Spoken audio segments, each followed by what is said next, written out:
রাজধানীর KIB convention হলে শনিবার বিকেলে মতুয়া বহুজন সমাজ ঐক্যজোট আয়োজন করে হিন্দু প্রতিনিধি সম্মেলন।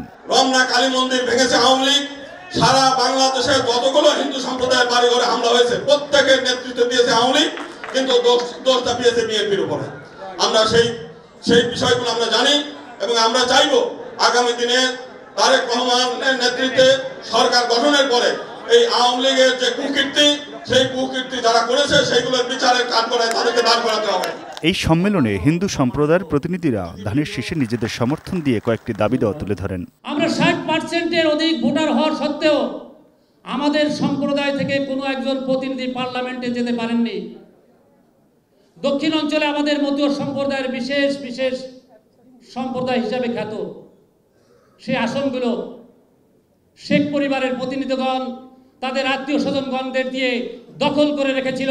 কখনো আমাদেরকে মাথা উঁচু করে দাঁড়াতে দেওয়া হয়নি।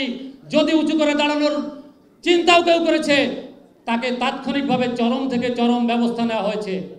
আমাদের বাক স্বাধীনতাকে রুদ্ধ করে দেওয়া হয়েছে, আমাদের সকল অধিকারকে হরণ করা হয়েছে। আমরা সনাতন ধর্মের এই যারা রয়েছে 2 কোটি মানুষ, আমরা তার অক্ষয়ী সেনা। তবে আমরা সেই অক্ষয়ী সেনা তারেক রহমানের পক্ষে কিভাবে যুদ্ধ করব সেটা আমাদেরকে উপলব্ধি করতে হবে। যারা আমরা এই মতুয়া সম্প্রদায়, যারা আমরা সনাতনী, দেখেন আমরা কিভাবে একের পর এক আমাদের নিজেদেরকে প্রতিটি দলের কাছে উৎসর্গকৃত করেছি, কিন্তু বিনিময়ে আমরা কি পেয়েছি? সবার কাছে আমার এই প্রশ্ন থাকলো। সংখ্যালঘু সম্প্রদায়ের কাছে ধানের শীষের পক্ষে ভোট চেয়ে বিএনপির মহাসচিব মির্জা ফখরুল ইসলাম আলমগীর বলেন, নিরাপদ বাংলাদেশের নিশ্চয়তা দেবে তার দল। আমরা বাংলাদেশে সত্যিকার অর্থে একটা নাগরিকের মর্যাদা নিয়ে বাঁচতে চাই, ঠিক কিনা? ঠিক কিনা বলেন? সেটাই নিশ্চয়তা আজকে আমাদের তারেক রহমান সাহেব দেবে। আমরা বাংলাদেশকে সেইভাবেই একটা গড়ে তুলতে চাই যেখানে সকল ধর্মের, সকল গোত্রের মানুষের সমান মর্যাদা থাকবে। আমাদের ভিশন 2030 কথা বলেছেন দেশের বেগম খালেদা জিয়া। আমাদের 31 দফা নতুন রাষ্ট্র মেরামতের যে কর্মসূচির কথা বলেছেন জনাব তারেক রহমান সাহেব, সেই কথাগুলো আলোচনা হয়েছে। আমি শুধু একটি কথা বলতে চাই, এ দেশটা আপনার, এই মাটি আপনার। 1971 সালে যখন আমরা স্বাধীনতা যুদ্ধ করি, সেই যুদ্ধের সময় কিন্তু আমাদের কোনো পার্থক্য ছিল না। আমরা হিন্দু, মুসলমান, বৌদ্ধ, খ্রিস্টান সবাই একসাথে আমাদের এই দেশের স্বাধীন করবার জন্য লড়াই করেছিলাম। বাংলাদেশের সামনে একটি বড় সুযোগ সৃষ্টি হয়েছে, আমাদের সামনে একটি বড় আকাঙ্ক্ষা জন্ম নিয়েছে। এটাকে আমরা পরিপূর্ণভাবে এই সুযোগটা ব্যবহার করতে হবে। সেটাতে যারা পিছিয়ে পড়া গোষ্ঠী করে আছে, তার মধ্যে মতুয়া সম্প্রদায় একটি। আমরা চাই আগামীর বাংলাদেশের রাজনীতিতে, অর্থনীতিতে, সমাজনীতিতে পিছিয়ে পড়া মানুষগুলোকে তারা যাতে রাষ্ট্রের রাজনীতিতে, অর্থনীতিতে এবং সমাজে সমানভাবে অংশগ্রহণ করতে পারে, এই একটা সুযোগ আমাদের হাতে এসেছে। আপনাদেরকে রাজনীতিতে এগিয়ে আসতে হবে, আপনাদেরকে অর্থনৈতিক কর্মকাণ্ডে এগিয়ে আসতে হবে এবং সমাজের মধ্যে দ্বিধাবিভক্তি চিরতরে বিদায় করতে হবে।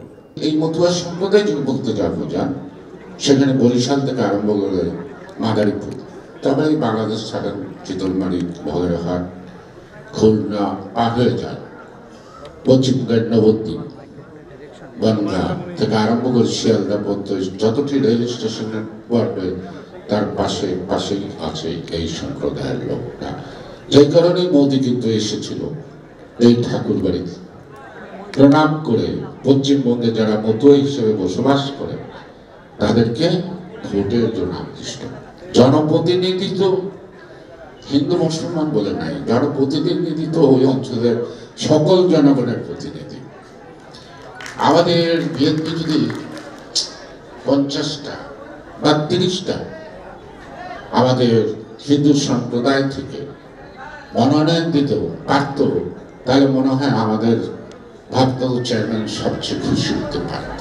সম্মেলনে ভার্চুয়ালি যুক্ত হয়ে প্রধান অতিথির বক্তব্যে বিএনপির ভারপ্রাপ্ত চেয়ারম্যান তারেক রহমান বলেন, জনগণের ভোটের মাধ্যমে গণতান্ত্রিক সরকার প্রতিষ্ঠা বর্তমান অন্তর্বর্তী সরকারের অন্যতম প্রধান কর্তব্য। জনগণের প্রতি দায়বদ্ধ, জনগণের কাছে জবাবদিহিমূলক একটি গণতান্ত্রিক সরকার প্রতিষ্ঠাই বর্তমান অন্তর্বর্তীকালীন সরকারের অন্যতম প্রধান কর্তব্য। অবশ্যই কারো দলীয় স্বার্থ বাস্তবায়ন করা এই সরকারের কাজ নয়, এবং এ কারণেই বিএনপি এই সরকারের প্রতি কোন রকম চাপ প্রয়োগ করার পরিবর্তে বরং ভিন্ন মতের জায়গাগুলোতে নোট অফ ডিসেন্ট, এটাকেই বিএনপি ডিসেন্ট ওয়ে বলে মনে করে। দেশ অস্থিতিশীল হলে পরাজিত পলাতক ফ্যাসিবাদী অপশক্তির পুনর্বাসনের পথ সুগম হতে পারে সতর্ক করে অন্তর্বর্তী সরকারকে গুপ্ত রাজনীতি সম্পর্কে সজাগ থাকার আহ্বান জানান বিএনপির ভারপ্রাপ্ত চেয়ারম্যান। দেশ যদি অস্থিতিশীল হয়ে ওঠে তাহলে পতিত পরাজিত পলাতক ফ্যাসিবাদী অপশক্তির পুনর্বাসনের পথ সুগম হতে পারে বা হয়।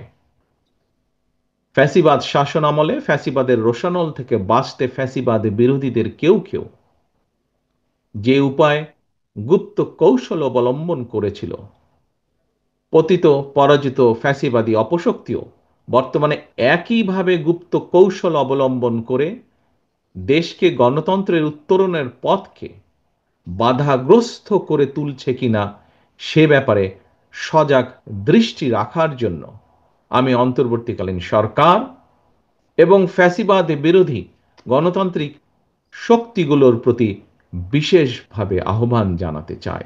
ফ্যাসিবাদ বিরোধী আন্দোলনে রাজপথের সঙ্গী কারো কারো ভূমিকা দেশে বহু মানুষের অধিকার ও সুযোগকে নষ্ট করার একটি পরিস্থিতি তৈরি করেছে বলেও মন্তব্য করেন তিনি। 5ই আগস্টের পতিত পরাজিত পলাতক অপশক্তি কোনো দলের আড়ালে গুপ্ত কৌশলে ভূমিকা রেখে যাতে দেশকে অস্থিতিশীল করে তোলার সুযোগ না পায়, গুপ্ত বাহিনীর সেই অপকৌশল থেকে রক্ষা পাওয়ার জন্য অন্যতম প্রধান কৌশল হচ্ছে একটি ফ্যাসিবাদ বিরোধী জাতীয় ঐক্য বজায় এবং বহাল রাখা। এ কারণেই বিএনপি অন্তর্বর্তীকালীন সরকার এবং ফ্যাসিবাদ বিরোধী আন্দোলনের রাজপথের সঙ্গীদের সাথে সহযোগিতা এবং সমঝোতার দৃষ্টিভঙ্গি সমুন্নত রেখেছে। Aminul Islam, ATN news, Dhaka.